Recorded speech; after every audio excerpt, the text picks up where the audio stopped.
When water is heated above boiling point, it changes into steam. The steam presses on the sides of the kettle and rushes through the spout. But steam, once controlled, is power.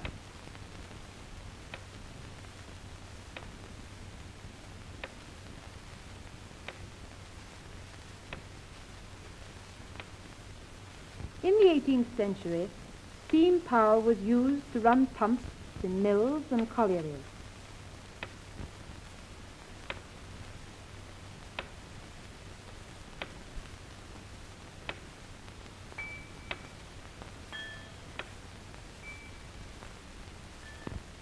In this pump house, the fire is placed lowest. The water is in a boiler above it, and the steam is led into an upright cylinder.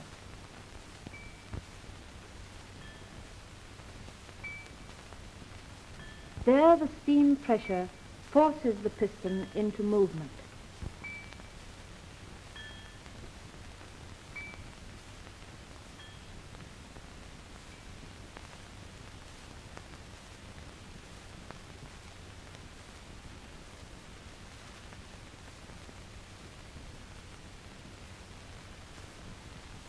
In the collieries, the coal trucks are run from the pits on rails. For years the trucks were pulled by horses and oxen. But with the coming of steam, they are pulled with a rope, wound by a fixed steam engine.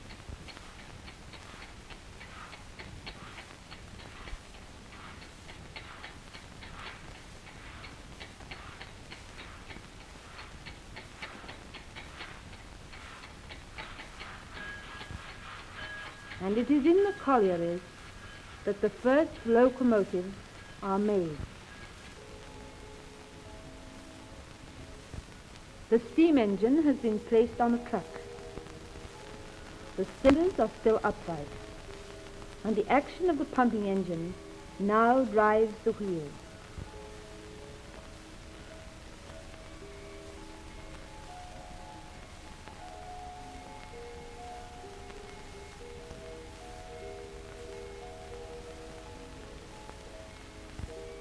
The wheels are coupled together with a chain to prevent slipping.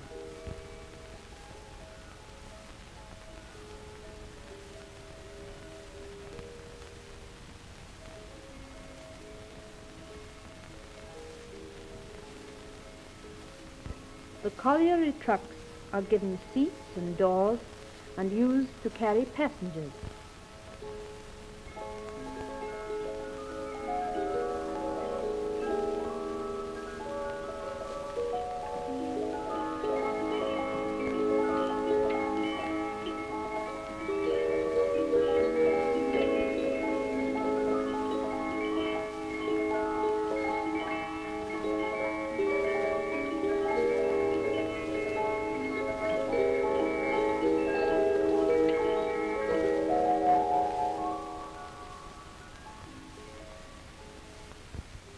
In 1829, Stephenson builds the rocket. She can go 35 miles an hour. The success of the rocket makes the future of the railways certain.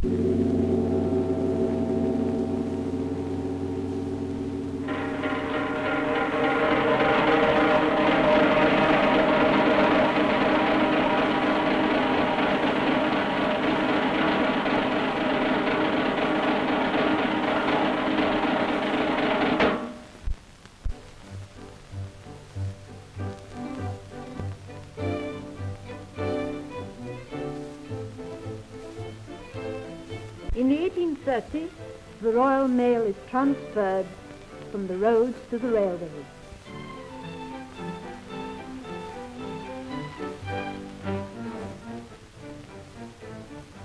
Here is the inside of an early travelling post office. Letters are picked up, sorted and dropped on the journey.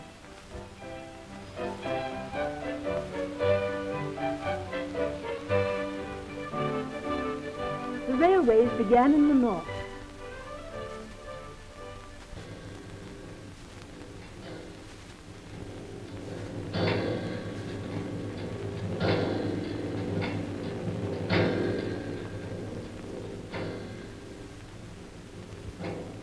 1838. Manchester, Liverpool and Birmingham are linked up to London.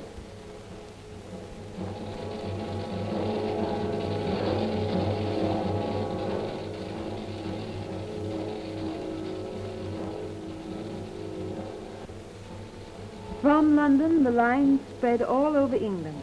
Southampton, Bristol, Plymouth, Yarmouth, Holyhead. 1862. The Lady of the Lake.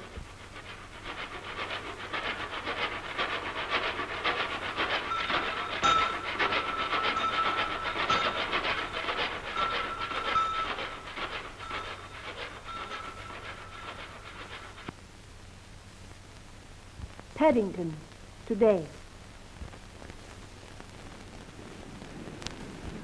The Cornish Riviera Express.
And this is how the Royal Mail is picked up by trains travelling at full speed.